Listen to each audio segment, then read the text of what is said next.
शुक्र है कि मोबाइल इजाद हो गया, वरना हमने तो यस्सु पंजू में एक दूसरे को चपेड़े मार मार के ही मार देना था।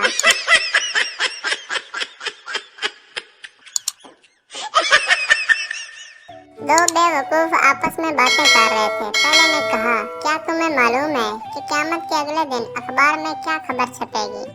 दूसरे ने कहा, तुम मुझे बेवकूफ मत समझो, हर खास दिन के अगले रोज अखबार का नागा होता है।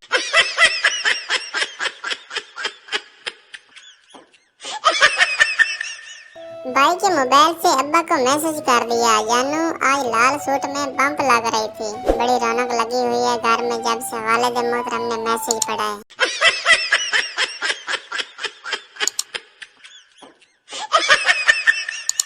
दो मिरासी बारात के साथ गए, जहां उनको बार बार पानी पिलाया गया। एक मिरासी ने तंग आकर कहा, भाई थोड़े से चावल भी दे दो, पानी हालत में फंस गए।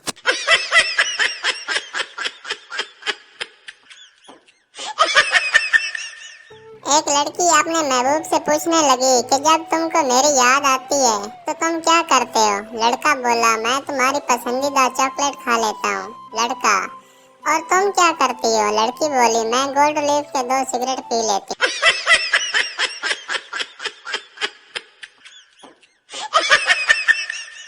एक बच्चा चॉकलेट खा रहा था तो आदमी ने कहा, इतने ज्यादा चॉकलेट खाना अच्छा नहीं होता। बच्चे ने कहा, मेरे दादाजी 105 साल जिए थे।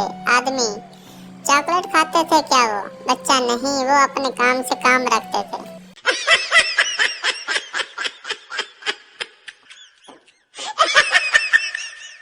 तीन कैदी अपने आप को जेल का सबसे पुराना कैदी साबित करने पर तुले हुए थे। पहले कैदी ने कहा, मैं उस वक्त यहाँ आया था जब ट्रेन की नई इजाद हुई थी। दूसरा कैदी बोला, मैं उस वक्त आया था जब लोग घोड़ों पर सफर करते थे। तीसरा मासूमियत से बोला, ये घोड़े क्या होते हैं?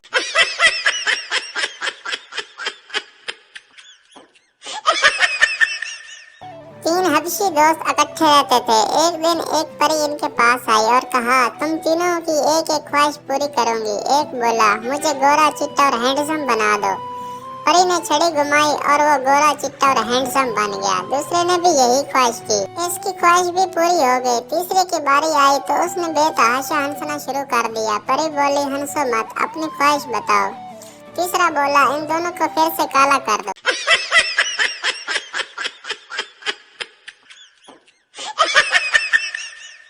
दिल करता है कि एक दिन तुम्हें अपने घर ले जाऊं। जब मेरे घर में कोई ना हो, तुम्हें अपने रूम में ले जाऊं। रूम में ले जाकर अपने बेड पर बिठा दूं। दरवाजा बंद करके सारी खिड़कियां भी बंद कर दूं। पर्दे गिरा दूं, लाइट बंद कर दूं और तुम्हारे करीब आकर तुम्हारे साथ बैठ जाऊं। अपना हाथ तुम्हारी तरफ बढ़ाकर तुम्हें दिखाऊं कि मेरी घड़ी की लाइट भी जलती है।